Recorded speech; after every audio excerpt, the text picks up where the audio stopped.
Good morning, girls. I, Mrs. Dorothy Timothy, extend you a warm welcome to our history class. Today, I am going to introduce to you the sixth chapter of history, beginning of freedom movement. Topics that we are going to include in this module are introduction, centralization of administration during British rule, economic exploitation, Western education, study of ancient Indian history, contribution of newspapers, establishment of Indian National Congress, objectives of Indian National Congress, moderate and extremist phase, and assignment.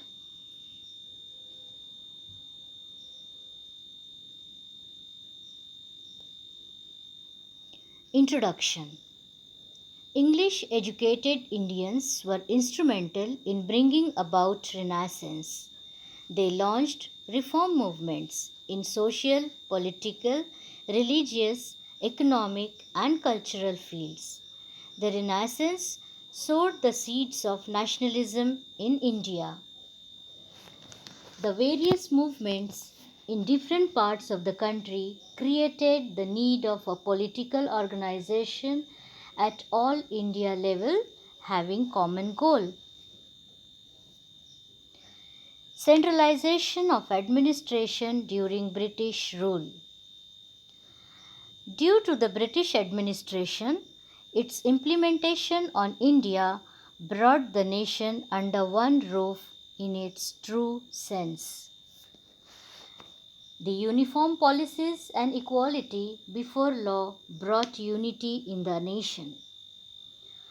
The development of means of transport and communication like roads and railways brought people in different provinces together.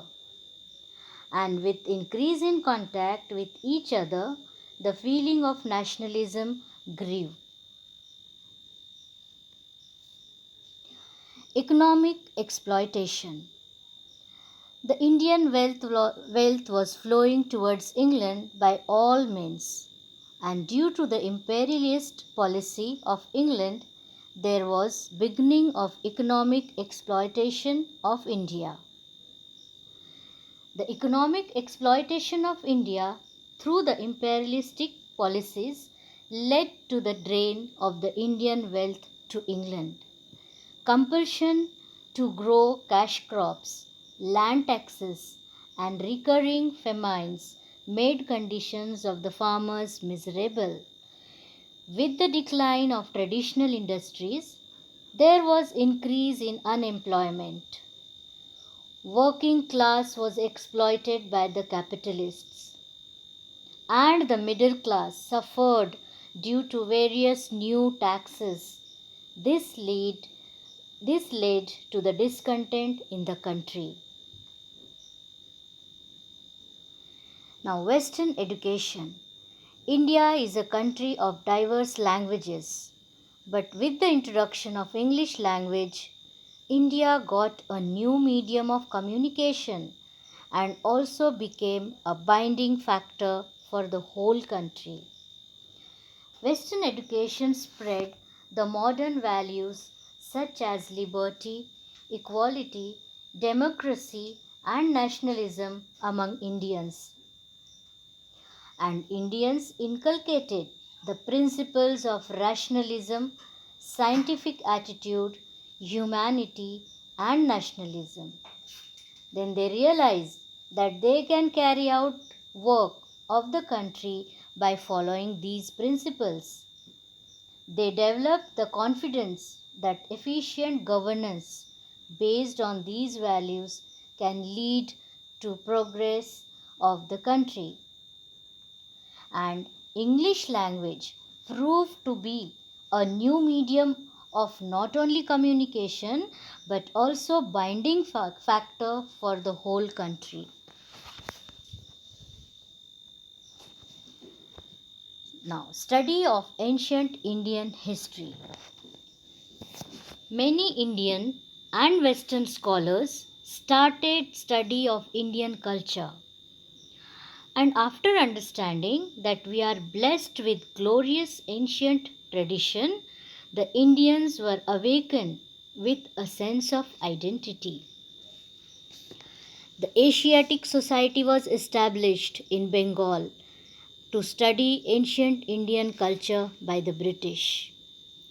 The manuscript in Sanskrit, Persian, and many other languages were examined and research was published. Dr. Bhau Daji Lad, Dr. R. G. Bhandarkar undertook the study of ancient Indian history and culture. The realization that India had a rich ancient heritage aroused the feeling of national pride. The Bhandarkar Oriental Research Institute is working in Pune for last 100 years. Now, contribution of newspapers, periodicals and literature. During this period, English and vernacular newspapers and periodicals came to be published, and it created political and social awakening. Newspapers like Darpan, Prabhakar, Hindu, etc. criticized the policy of the government.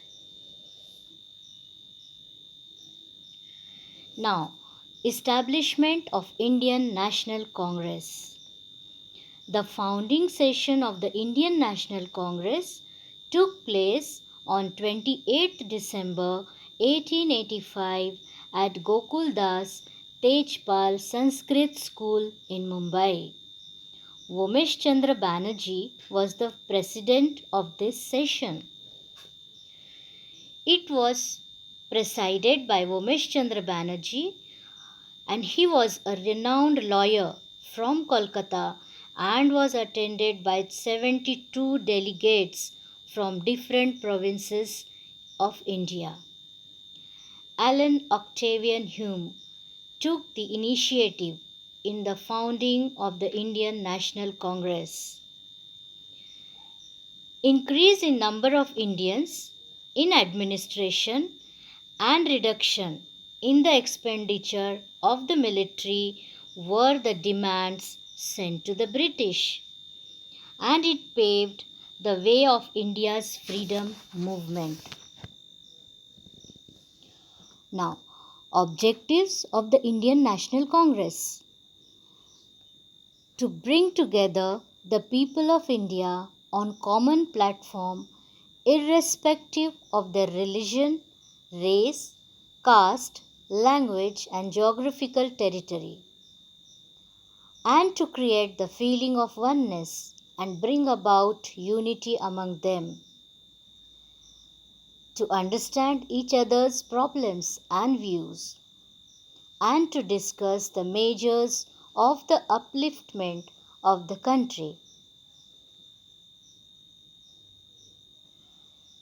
Now, moderates and extremist phase. Moderate phase 1885 to 1905. The leaders of the Indian National Congress, who advocated peaceful and constitutional manners, are known as moderates. The leaders of the Indian National Congress were realistic and highly educated and had faith on justice of the British. The moderates wanted to carry out nationalistic movement within the framework of law by constitutional means. They were of the opinion that a strong foundation needs to be built through organized work. The philosophy and principles like liberalism, freedom, equality, fraternity of the Western thinkers influenced them. Gopal Krishna Gokhale, Firoz Shah Mehta, Surendranath Banerjee were the moderate leaders. Extremist phase 1905 to 1920. The leaders of the Indian National Congress who believed in severe struggle to attain freedom were known as extremists. Moderates and extremists were unanimous about the objective of the Congress, but they had differences regarding the method to achieve it. They advocated intensification of the struggle since the British did not respond to the petitions and appeals. Lokmanya Tilak, Bipin Chandra Pal, Lala Lajpat Rai were the leaders of the extremist group of the Indian National Congress. And according to these leaders, if lakhs of people participated in the freedom movement and challenged the British movement, it will be successful. They did not adopt the means of armed revolution, but insisted on extensive agitation.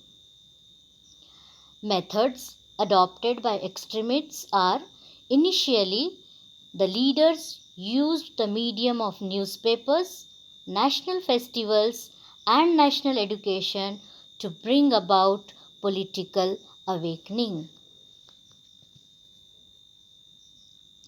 Now, girls, hope all of you have understood the lesson very well. Please go through the lesson, read carefully, and do the assignments given to you.